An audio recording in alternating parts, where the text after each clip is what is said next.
হরে কৃষ্ণা। প্রিয় বন্ধুরা, আমি বিশ্বজিৎ গুহ রয়। আর আজ আমি আবার একটা নতুন ভিডিও নিয়ে এলাম। আজ আমার এই ভিডিওটা তোমাদের অনেকের কাছে খুব সাধারণ লাগতে পারে, কারণ এটা মায়াপুর ধামের ভিডিও।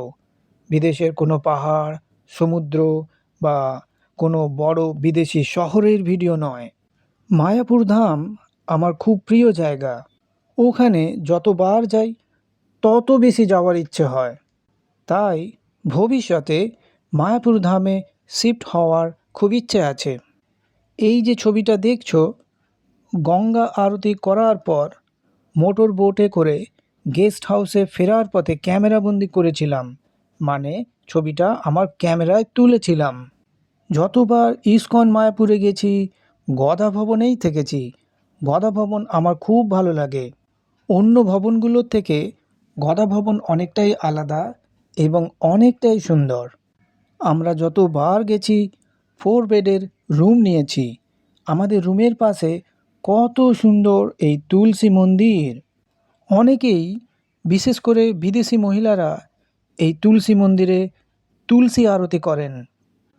আর এখান থেকে চন্দ্রোদয় মন্দিরটা যেন পাহাড়ের মতো বড় দেখতে লাগে। ওই যে আমি লাল হাফ প্যান্ট আর কালো টি শার্ট পরে চন্দ্রোদয় মন্দিরটা দেখেই যাচ্ছি।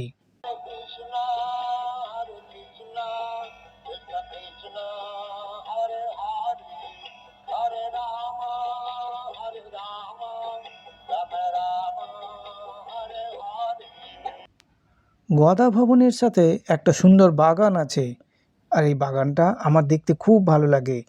কত সুন্দর সুন্দর গাছ।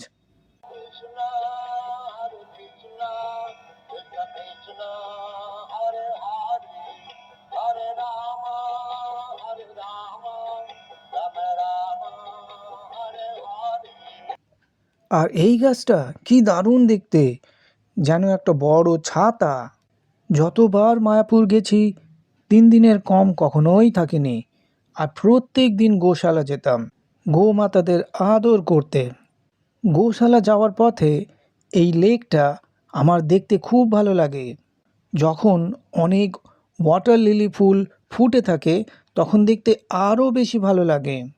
এই তো কত সুন্দর দুটো ফুল ফুটে রয়েছে, আর দেখতেও খুব ভালো লাগছে।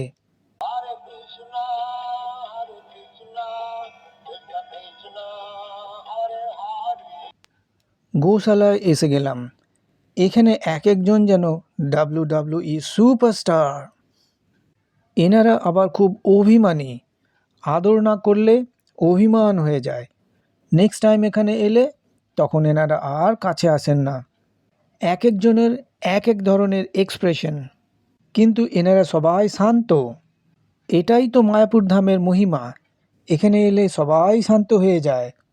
অনেক ভক্তরা বলেন যে এখানে এলে আর বাড়ি ফিরে যেতে ইচ্ছে হয় না। এখানে এলে আমার দিদি আর ভাইজি দুজনেই বাড়ি ফিরে যেতে চায় না। এই দেখো, এটা হলো ভজন কুটির। সারা বছর 24 ঘন্টা ভজন বা কীর্তন হয় এখানে।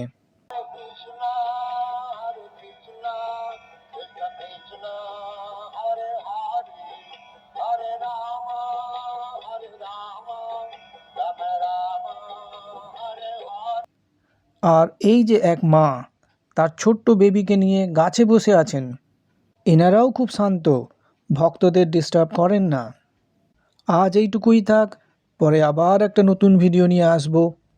তোমরা সবাই ভালো থেকো, মা বাবার যত্ন নিও, আর ভগবান সেবা করো ভক্তি, শ্রদ্ধা, ভালোবাসার সাথে। হরে কৃষ্ণা।